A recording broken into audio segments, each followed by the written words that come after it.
welcome back to our second summer drill down, where we take an excerpt from The Lion, the Witch and the Wardrobe and we practice our reading skills. Skills like understanding vocabulary, inference, prediction, explanation, retrieval, and summarising or sequencing, putting something in order.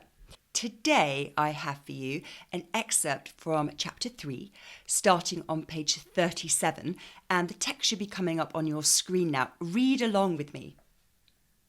But behind him, on a much higher seat in the middle of the sledge, sat a very different person, a great lady, taller than any woman that Edmund had ever seen. She was also covered in white fur up to her throat and held a long, straight, golden wand in her right hand and wore a golden crown on her head. Her face was white, not merely pale, but white like snow or paper or icing sugar, except for her very red mouth. It was a beautiful face in other respects, but proud and cold and stern. Now, we are only using the text that we have before us. Even if we know the story, we're focusing our reading skills on this particular passage, okay? So, thinking about vocabulary, our first question. Find a word in the paragraph which means the same as harsh. Well, what does harsh mean? If I said a punishment was harsh, what would you think of? Something pretty severe, pretty cruel and hard.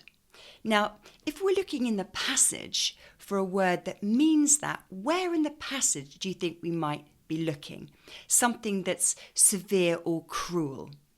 We meet this exceptional looking woman, and she's described as being beautiful in other respects.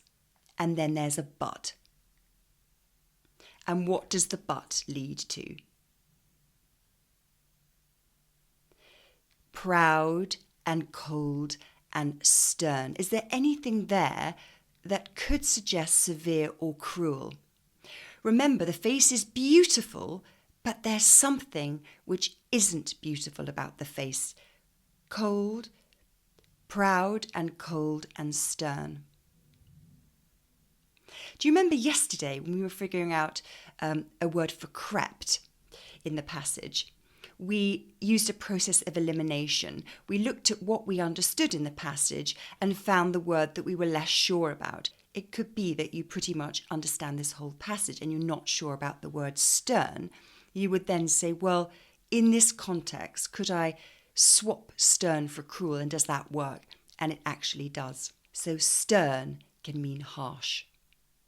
Now let's move to our second reading skill, the skill of inference, figuring something out from clues in the text, something that's not expressly or overtly stated, but is suggested through the text. So your question on inference is, how can we infer, how can we figure out that the weather in this scene is cold? It doesn't say the weather's cold, but what are the clues to tell us that it is cold?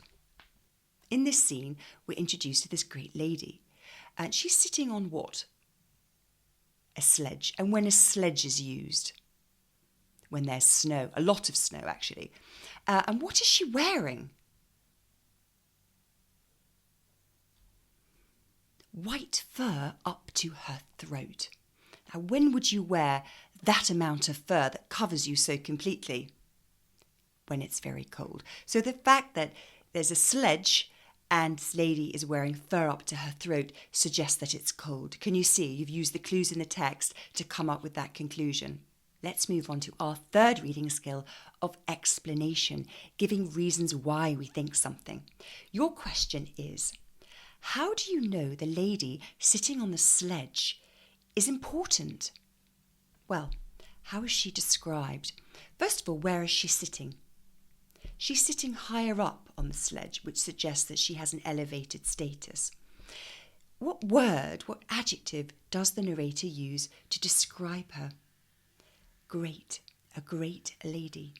Imposing. What is she holding in her hand? And what is she wearing on her head?